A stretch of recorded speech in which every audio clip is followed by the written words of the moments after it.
आइए सुनो कहानी के तहत आज सुनाता हूँ आपको सुविख्यात लेखक मुंशी प्रेमचंद्र जी की लिखी कहानी जुर्माना। वाचन स्वर सेन निलय। ऐसा शायद ही कोई महीना जाता कि अलारखी के वेतन से कुछ जुर्माना न कट जाता। कभी कभी तो उसे 6 रुपए के 5 रुपए ही मिलते, लेकिन वह सब कुछ सहकर भी वह सफाई के दरोगा मोहम्मद खैरात अली के चुंगल में कभी न आती। खां साहब की मातहती में सैकड़ों मेहतरानियाँ थी, किसी की भी पगार न कटती और न किसी पर जुर्माना होता और न ही किसी को डांट पड़ती।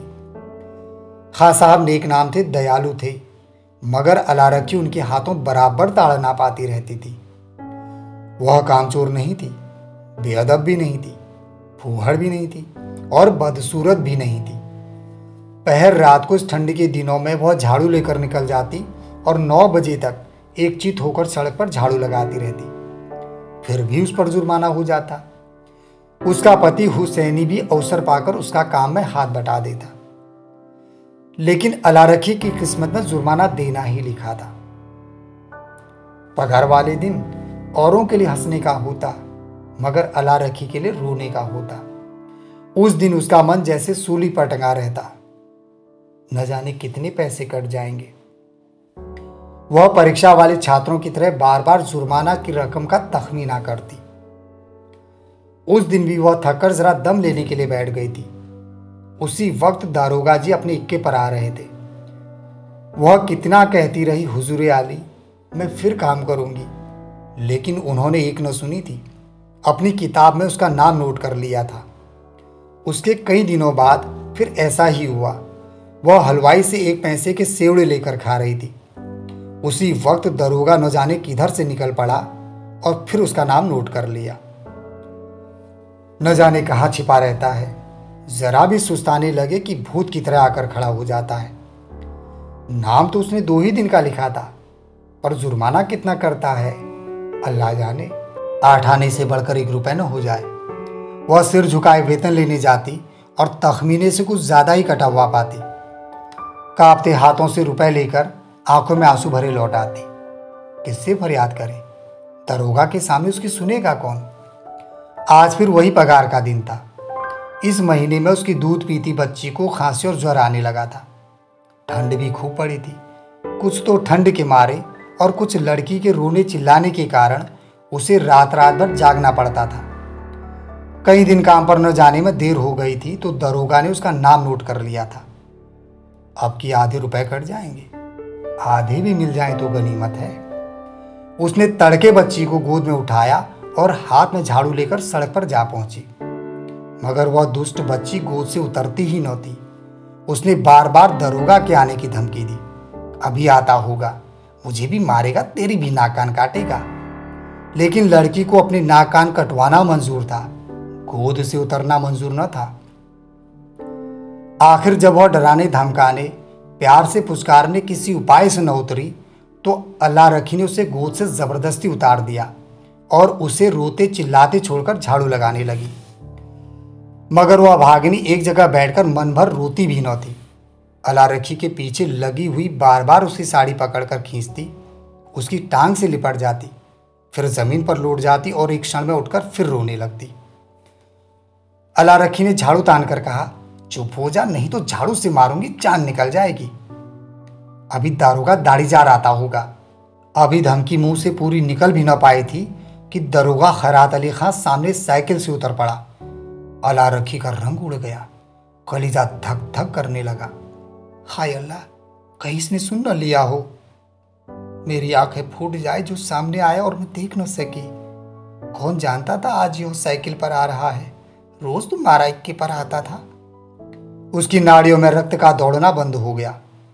झाड़ू हाथ में लिए वह निस्तब्ध खड़ी रह गई। दारोगा ने आते ही डांट कर कहा, काम करने चलती है तो एक पुछिल्ला साथ ले लेती है, इसे घर पर क्यों नहीं छोड़ आई? अलारखी ने कातर स्वर में कहा, इसका जी अच्छा नहीं है हुजूर, घर पर किसके साथ छोड़ आती? वह बोला, क्या हुआ है इसको? अलारखी ने उत्तर दिया, बुखार आता है हुजूर। वह बोला, और तू उसे यूं छोड़कर रुला रही है, मरेगी कि जिएगी? अला रखी ने कहा, गोद में लिए काम कैसे करूं हुजूर? वह बोला, छुट्टी क्यों नहीं ले लेती? अला रखी ने धीरे से कहा, पगार कट जाती हुजूर, गुजारा कैसे होता? वह बोला, इसे उठा ले और घर जा। हुसैनी लौट कर आए तो इधर झाड़ू लगाने के लिए भेज देना।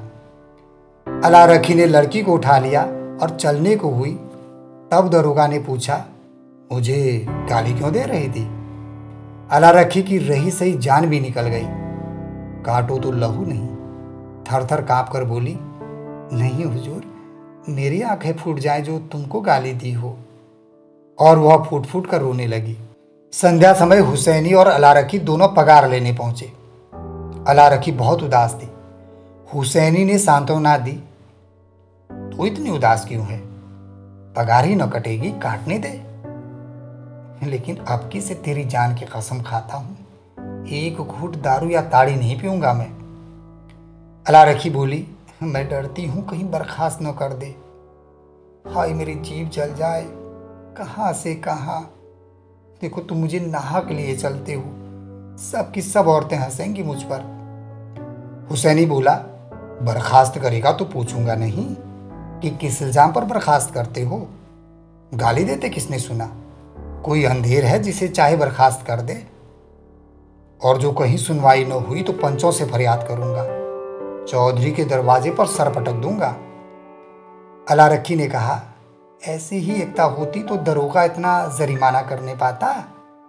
हुसैनी बोला, जितना बड़ा रोग होता है उतनी दवा होती है पगली। फिर भी अला रखी का मन शांत न हुआ। मुख पर विषाद का धुआं सा उसके छाया रहा। दारोगा क्यों गाली सुनकर भी बिगड़ा नहीं? उसी वक्त क्यों नहीं उसने मुझे बर्खास्त कर दिया? यह उसकी समझ में न आता था। उसे वह कुछ दयालु भी मालूम होता था, पर उसका रहस्य वह समझ न पाती थी। वैसे भी जो चीज हमारी समझ में नहीं आती है उसी से हम डरते हैं। फिर वह सोचने लगी, अगर उसे केवल जुर्माना करना होता तो किताब पर उसका नाम लिखा होता। उसको निकाल बाहर करने का निश्चय कर चुका है, तभी दयालु हो गया था। फिर उसने सुना था कि जिन्हें फांसी दी जाती है उन्हें अंत समय में खूब पूरी मिठाई खिलाई जाती है, जिससे मिलना चाहे उससे मिलने दिया जाता है। फिर एक क्षण रुककर वो कहने लगी, निश्चित वह मुझे बर्खास्त ही करेगा। म्यूनिसिपैलिटी का दफ्तर आ गया। हजारों हजार मेहतरनियां जमा थी, रंग बिरंगे कपड़े पहने, बनाव श्रृंगार किए। पान सिगरेट वाले भी आप आ गए थे, खोमचे वाले भी। पठानों का एक दल भी अपने आसामियों से रुपए वसूल करने वहां आ पहुंचा। वह दोनों भी जाकर खड़े हो गए। पगार बंटने लगी। पहले मेहतरनियों का नंबर था। जिसका नाम पुकारा जाता वह लपक कर जाती और अपने रुपए लेकर दरोगा जी को मुफ्त की दुआएं देती हुई चली जाती। चंपा के बाद अला रखी का नाम बराबर पुकारा जाता था। आज अला रखी का नाम उड़ गया था। चंपा के बाद जहूरन का नाम पुकारा गया, जो अला रखी के नीचे था।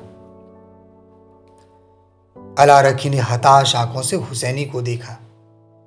मेहतरनिया उसे देख देख कर कानाफूसी करने लगी। अला रखी के जी में आया कि वो घर चली जाए।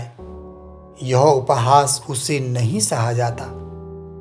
जमीन फट जाती कि वह उसमें समा जाती। एक के बाद दूसरा नाम आता गया और अला रखी अपने सामने के वृक्षों की ओर देखती रही। उसे अब इसकी परवाह न थी कि किसका नाम आता है और कौन जाता है, कौन उसकी ओर ताकता है और कौन उस पर हंसता है। सहसा अपना नाम सुनकर वह चौंक पड़ी। फिर धीरे से उठी और नवेली बहू की भांति पग उठाती हुई चली। खजांची ने पूरे 6 रुपए उसके हाथ में रख दिए। उसे आश्चर्य हुआ, खजांची ने भूल तो नहीं की। इन 3 वर्षों में पूरी पगार तो कभी नहीं मिली और अब की तो आधा भी मिले बहुत है।